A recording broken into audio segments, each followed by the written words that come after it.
Welcome back नाजरीन। दूसरी जानिब कराची जैसा मेगा सिटी जो कि मेट्रोपॉलिटन कॉस्मोपॉलिटन शहर है, उसमें पानी की एक मरतबा फिर शदीद तरीन बहरान की शिकायत मौसूल हो रही है। पानी की शदीद तरीन किल्लत है जी, और 4 रोज़ से ये है। बिजली कहा यह जा रहा है कि बिजली के ब्रेक डाउन हुए, जिसके बायस बैक प्रेशर हुआ और शहर को पानी फराम करने वाली 10 में से 3 लाइन्स फट गई हैं। 90 करोड़ गैलन का पानी कम मिलने से शहर के मुतादिद इलाके जो हैं वो बुरी तरह मुतासर हुई हैं। एक हफ्ते के अंदर अंदर जो लाइन्स फटी हैं उसके बारे में कहा जा रहा है कि जी 5 दफ़ा फट गई हैं 4 दिन में, ये 3 लाइन्स हैं और अब इनकी मेंटेनेंस जारी है।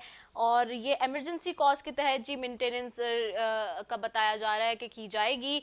और इस हवाले से हम बात करेंगे, मौक़िफ़ लेंगे जी।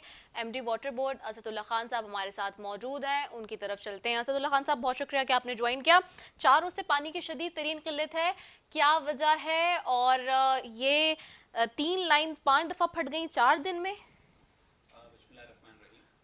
मैं ये अर्ज़ करता चलूँ कि 4 दिन से ज़रूर ये लाइनें जो हैं वो ड्यू टू इलेक्ट्रिक ब्रेकडाउन, और इलेक्ट्रिक का ब्रेकडाउन जैसे कि आपके इल्म में है कि धाबेजी पंप हाउस जो है वो मेन पंपिंग स्टेशन है और वो सप्लाई करता है पूरे कराची को पानी।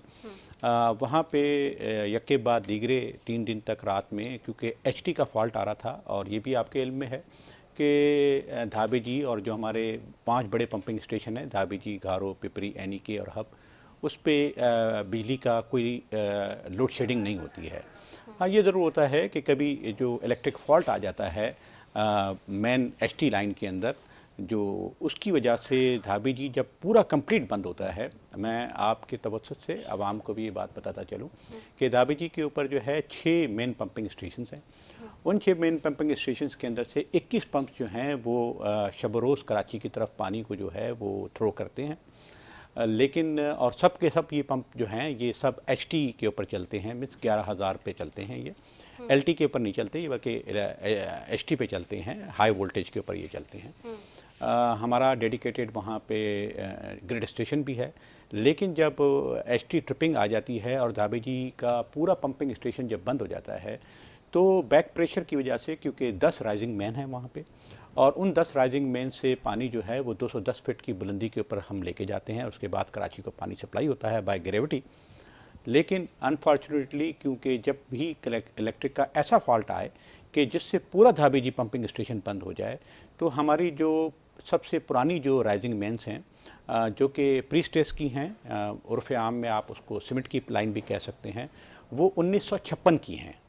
1956 से आप अंदाज़ा लगा सकती हैं कि इस पूरे 70 साल के अंदर वो तकरीबन अपनी तबई ज़िंदगी जो है वो पूरी कर चुकी हैं, और जिसकी वजह से वो जब भी बैक प्रेशर आता है और ये सारा पानी जो है 210 फीट की बुलंदी से वापस कराची की तरफ आता है, तो उसकी वजह से सम टाइम ऐसा होता है, हमेशा ऐसा नहीं होता है, कि लाइन जो है वो फट जाती है, जिसकी रिपेयर के अंदर अगर जो हमारी लाइन नंबर 5 है जो एमएस की है, वो अगर खुदा ना खास्ता फटती है तो उसको तो रिपेयर हम 12 घंटे में कर लेते हैं। लेकिन एज़ फार एज़ जहाँ तक सीमेंट की लाइन है, प्री स्ट्रेस लाइन है, उसको जब अच्छा हमें असदुल्ला साहब, एक सवाल ये आ रहा है कि ये लाइन क्यों इस तरह से जो है वो ब्रेक होती है, क्यों फटती हैं? बकरीद के अहम मौक़ों पर ही ज़्यादातर देखा जाता है। 2021 में भी हमने ये देखा कि ये जनवरी, मार्च, अप्रैल और अब जुलाई में ये ब्रेक हो गई है। फिर जी 2019 में हमने देखा कि ये जून जुलाई में ब्रेक हुई थी। 2018 में हमने देखा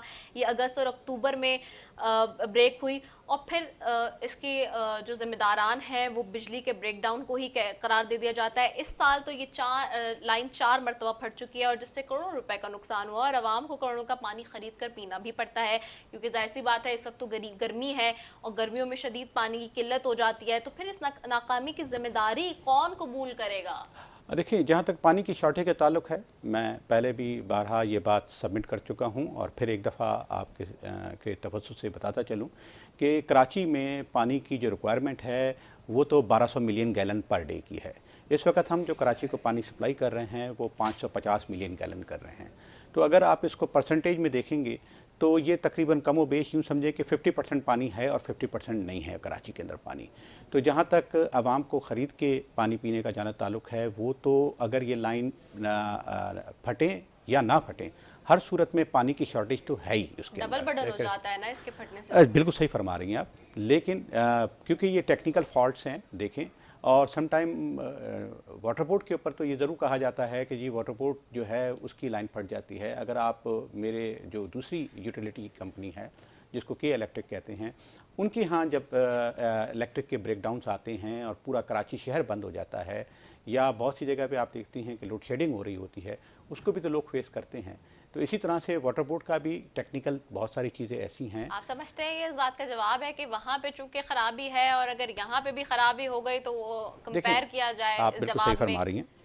देखें, ये इसका जवाब सिंपल ये है कि वाटर बोर्ड के जो धाबेजी पंपिंग स्टेशन है उस पर 39 मेगावाट की ज़रूरत है। 39 मेगावाट जो है वो स्टैंड बाई में नहीं रखा जा सकता, इतना बड़ा ह्यूज सिस्टम नहीं रखा जा सकता। तो क्योंकि बिजली अचानक चली जाती है, जिसकी वजह से हमेशा ऐसा नहीं होता है, अगर एक फेज़ की चली जाए या दो फेज़ की, दो पंपिंग स्टेशन की चली जाए, तो कभी भी लाइन जो है वो बस्ट नहीं होती हैं।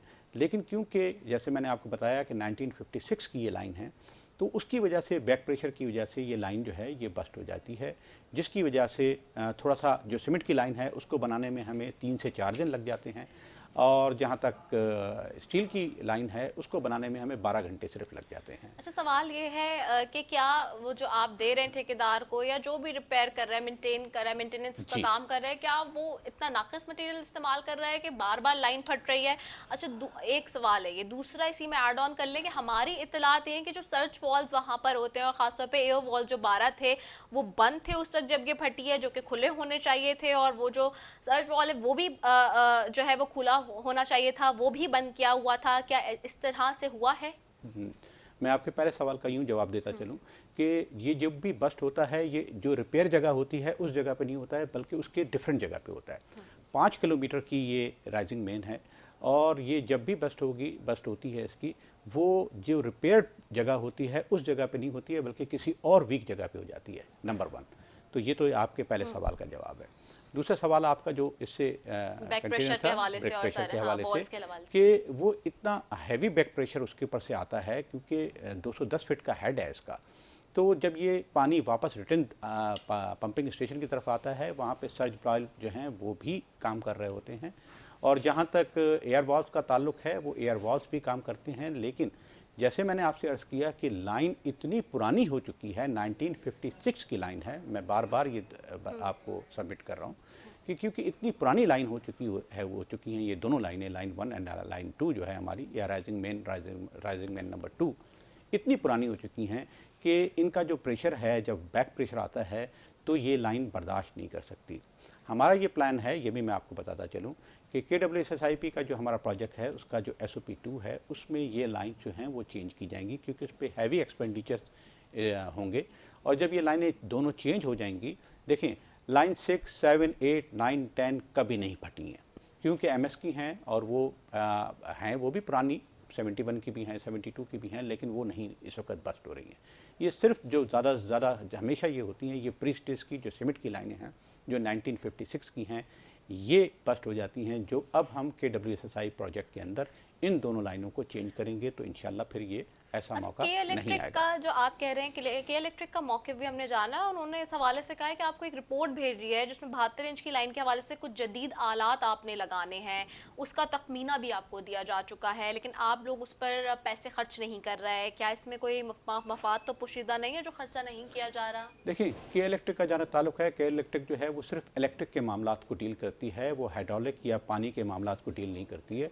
और के इलेक्ट्रिक ने कोई राइजिंग मेन के लिए ऐसी कोई तजवीज़ नहीं दी है कि जी इस राइजिंग मेन पे ये करें, क्योंकि वो ये उनका सब्जेक्ट ही नहीं है वो। अच्छा, ठीक है। अच्छा, अब चूंकि जाहिर सी बात है आप ये चीज़ें जो बता रहे हैं टेक्निकली पॉइंट ऑफ व्यू से कि जी हम मेंटेन करने के लिए कोशिश मजीद भी कर रहे हैं, लेकिन अब ये मसला हल कब तक हो जाएगा? क्योंकि 4 दिन से तो बहुत शदीद पानी की किल्लत इस शहर में सर उठा चुका है, बहरान। तो ये कब तक हल होगा? क्योंकि अवाम सिर्फ ये बातें सुन के हमेशा टेक्निकली चीज़ों में इन्वॉल्व होके तो नहीं बैठ सकते। देखें, इसमें जैसे मैंने आपसे शुरू में अर्ज़ किया कि टोटल 21 पंप चलते हैं, उनमें से सिर्फ 4 पंप जो हैं वो हमारे इसमें इस सारे सानिये के अंदर जो है वो बंद रहे। और अब जो है इस वक्त प्रेजेंटली जो है, मैंने अभी रिपोर्ट ली आपके पास आने से पहले, कि वो 4 पंप में से भी 2 चल गए हैं, बाकी 2 जो हैं वो इंशाल्लाह रात को 12 बजे चल जाएंगे। तो धाबेजी से कराची पानी पहुंचने के अंदर 17 घंटे लगते हैं। तो जब ये 12 बजे चल जाएगा तो उसके बाद पानी कल तक इंशाल्लाह जो है पूरे कराची के अंदर जितनी हम सप्लाई देते हैं धाबेजी से 450 MGD, वो नॉर्मल हो जाएगी रात 12 बजे से इंशाल्लाह। ठीक है। अच्छा, कुछ ये तो हमने बात करी है इस हवाले से। दूसरा, अब बारिशों का सीज़न है, मॉनसून का सीज़न है।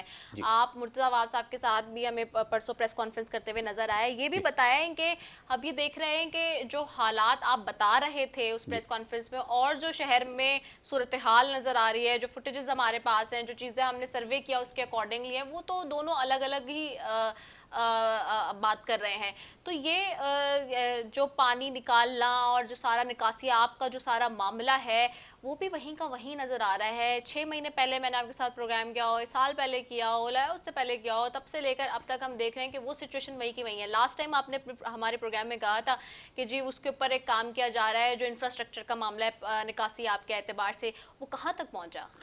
आपके पहले सवाल का ये कि जो 2 अभी स्पेल आए बारिश के, एक कल आया था और एक उससे एक दिन पहले आया था, उसके अंदर अगर आपने देखा होगा कि जो मेन शाहराएँ हैं, जो मेन आर्टरीज़ हैं कराची की, ख़ास तौर पे एयरपोर्ट जाने के लिए, क्योंकि लोगों की फ़्लाइट्स होती हैं, लोगों को ट्रैवल करना होता है लोकली भी और इंटरनेशनली भी, तो शाहराए फैसल जो मेन आर्टरी है वो पूरी की पूरी क्लियर मिली थी। ऐसा तो नहीं है, मैं आपकी इत्तला के लिए बता रही हूँ, उस पे पानी बहुत सारी जगहों पे खड़ा हुआ था, ब्लॉकेज था, सीएम हाउस के बाहर पानी खड़ा हुआ था। मैं फिर अर्ज करता चलूँ आपसे कि क्योंकि मैंने खुद ट्रैवल किया था उसके अंदर, इस पूरे हमारे पास विजिट भी के उस अंदर दिन का भी। सर्वे मौजूद है, आप कहें देखें तो हम दिखा भी देखें सकते हैं। देखिए, अगर रोड के साइड पे थोड़ा सा पानी खड़ा हुआ है तो उसको तो आप नहीं थोड़ा कह सा सकती, पानी लेकिन नहीं। जैसे सबसे ज़्यादा मैं अगर बताता चलूँ आपको कि जो मेन था नर्सरी के ऊपर जो है पूरी ट्रैफिक जो है ब्लॉक हो जाती थी, नर्सरी पूरा खुला हुआ था। उसके बाद हम आते हैं पाकिस्तान एयरफोर्स फैसल बेस के पास, वहाँ पे पूरा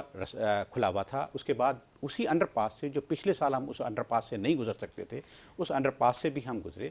देन उसके बाद जो नाथा खान का ब्रिज आता है, लेकिन ये उसके बारिश बाद अभी ये भी आपने देखना है कि ये अभी कम हुई है। ये बारिश उस तरह से नहीं हुई जैसे कि पहले पिछले रिकॉर्ड्स तोड़े इन बारिशों ने। तो जी, अभी थोड़ी बारिश में ये मुझे हाल था, तो मुझे अभी आगे जो मानसून के स्पेल्स आ रहे हैं उसके लिए फिर मैं क्या अर्ज़ होगा? करता हूँ, उसके बाद जो एयरपोर्ट को रास्ता जाता है वो पूरा ब्लॉक हो जाता था।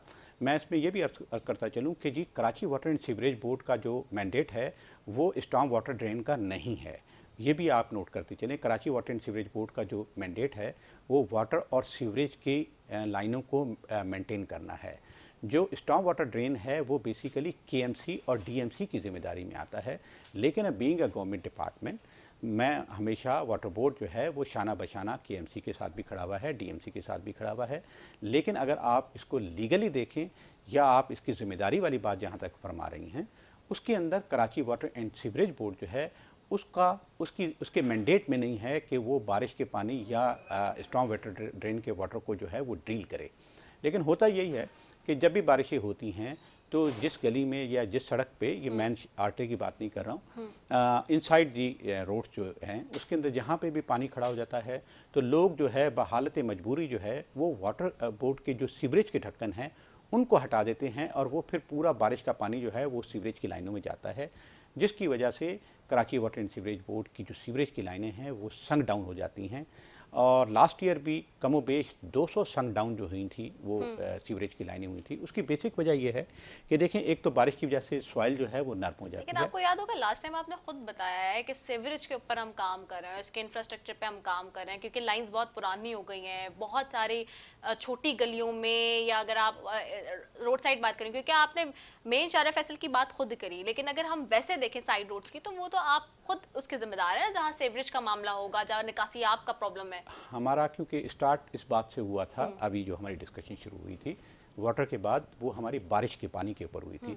तो उस पर मेरी ये सबमिशन थी कि जी बारिश के पानी की जो जिम्मेदारी है वो अदारा म्युनिसिपल सर्विसेज केएमसी की है। लेकिन मैं हमेशा ये बात कहता हूँ कि जी क्योंकि बीइंग अ गवर्नमेंट डिपार्टमेंट हम हमेशा उनके साथ खड़े हुए होते हैं। अगर उन्हें किसी किस्म की भी हमारी मदद की ज़रूरत होती है, हमारी जो सक्शन मशीनें हैं वो काम कर रही होती हैं, अगर उनको कोई वाटर के जो सक्शन डिवाटरिंग पंप्स हैं उनकी अगर ज़रूरत होती है तो वो भी हम करते हैं। लेकिन बेसिक जिम्मेदारी जो है वो ये केएमसी एंड डीएमसी की है। ठीक है, चले एक सवाल मैंने आपसे और करना है वाटर बोर्ड के हवाले से। ये तो चले हमारा हो गया कि जो पानी की शॉर्टेज का मसला हुआ हुआ है और वो आपने एक्सप्लेन कर दिया, जी। और खासतौर पे इस हवाले से एक सवाल और करना है। नैब ने आपको जून में एक लेटर जारी किया था जिसमें बताया गया था कि आपके ऑफिस हाइड्रेंट सेल के कुछ अफसरान, महकमे के कुछ अफसर इख्तियारात का नाजायज़ फ़ायदा उठाते हुए गैर कानूनी पानी के कनेक्शन और सप्लाईज में मुलव्वस हैं। इस हवाले से क्या कार्रवाई की गई है अब तक? देखिए, जो नैब ने हमें लेटर लिखा था, नैब के क्योंकि जब भी कोई क्वेश्चनर्स आते हैं उसका हम उन्हें जवाब देते हैं, उसके बाद फिर अगर वो सेटिस्फाई हो जाते हैं तो बेहतर होता है, अदरवाइज़ उनके पास से फिर क्वेश्चंस आते हैं। नैब की कोई भी इंक्वायरी होती है वो एक दिन में कंप्लीट नहीं होती है, उसके अंदर थोड़ा सा टाइम ज़रूर इसलिए लगता है कि क्वेश्चन के ऊपर आंसर होता है और आंसर पे फिर क्वेश्चन होता है। तो जो भी उनके क्वेश्चंस आते हैं उसका जवाब हम उनको देते हैं, और अब भी ये प्रोसेस जो है वो अंडर प्रोसेस है। आप उन अफसरान के खिलाफ कोई कार्रवाई कर रहे हैं जो नाजायज़ इख्तियारात में मुलव्वस हैं? देखें, जब तक नैब कोई उस पर एक्शन ना ले, नैब उसके ऊपर हमें पॉइंट आउट ना करे कि जी ये अफसरान हैं और ये इनकी जो है एक होता है मुजरिम और एक होता है मुलजिम, तो इन दोनों में बड़ा फ़र्क होता है। ठीक है, अभी कोई इस ऐसी कोई भी मेरे पास इंफॉर्मेशन नहीं आई, कोई मुझे ऐसे अहकामात नहीं मिले हैं कि जी एक्स या वाई या जेड जो है वो इसमें इन्वॉल्व है। प्रेजेंटली जो है वो सिर्फ डेटा मांगा जा रहा है या इंफॉर्मेशन मांगी जा रही है। ठीक है, बहुत शुक्रिया। एमडी वाटर बोर्ड असदुल्ला साहब हमारे साथ मौजूद थे जी। बात हो रही थी कराची में जो पानी का बहरान शिद्दत इख्तियार कर गया इस हवाले से और दीगर मामलात पे जी। 3 से 4 रोज़ हो चुके हैं और अभी मजीद कह रहे हैं कि 1 से 2 रोज़ के अंदर अंदर ये मामला हल हो जाएगा। Well hope for the best जी। इसी के साथ अपनी मेज़बान निदा सैफी को दीजिए इजाज़त। पाकिस्तान जिंदाबाद।